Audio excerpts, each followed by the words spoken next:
May 12 വിശുദ്ധ Pancras. പ്രസവ സമയത്ത് അമ്മ മരിച്ചു. 8 വയസ്സുള്ളപ്പോൾ അച്ഛൻ മരിച്ചു.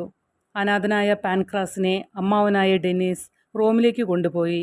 അവിടെ വെച്ച് രണ്ടുപേരും ക്രിസ്തുമതത്തിലേക്ക് പരിവർത്തനം ചെയ്യുകയും അഗാധമായ വിശ്വാസത്തോടെ ജീവിക്കുകയും ചെയ്തു.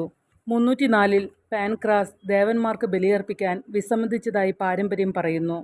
14 വയസ്സുകാരൻ്റെ ധൈര്യത്തിൽ ഡയോക്ലീഷ്യൻ മതിപ്പുളവാക്കി. ചക്രവർത്തി പാൻക്രാസിനെ അനുനയിപ്പിക്കാൻ ശ്രമിച്ചു. ദേവന്മാർക്ക് ധൂപം കാട്ടിയാൽ സമ്പത്തും ബഹുമാനവും വാഗ്ദാനം ചെയ്തു. 13-ാം നൂറ്റാണ്ടിലെ ഒരു ഇതിഹാസം ചക്രവർത്തിയോടുള്ള പ്രതികരണമായി പാൻക്രാസിൻ്റെ ഈ വാക്കുകൾ സ്ഥാപിക്കുന്നു. ശരീരത്തിൽ ഞാൻ ഒരു കുട്ടിയാണെങ്കിലും എൻ്റെ ഹൃദയം പഴയതാണ്. എൻ്റെ കർത്താവായ യേശുക്രിസ്തുവിൻ്റെ ഗുണത്താൽ നിങ്ങളുടെ ഭീഷണികൾ എന്നെ ചലിപ്പിക്കുന്നില്ല. ഞാൻ ചുവരിൽ കാണുന്ന ചിത്രത്തേക്കാൾ കൂടുതൽ ഞാൻ ആരാധിക്കണമെന്ന് നിങ്ങൾ ആഗ്രഹിക്കുന്ന ഈ ദൈവങ്ങൾ സൃഷ്ടികളെ വഞ്ചിക്കുന്നവർ മാത്രമാണ്. ചക്രവർത്തി പ്രകോപിതനായി. മെയ് 12 റോമിന് പുറത്തുള്ള വിയ ഓറിയലയിൽ ശിരച്ഛേദം ചെയ്തു. കുട്ടികൾ, ജോലികൾ, ആരോഗ്യം എന്നിവയുടെ രക്ഷാധികാരിയാണ് വിശുദ്ധ പാൻക്രാസ്.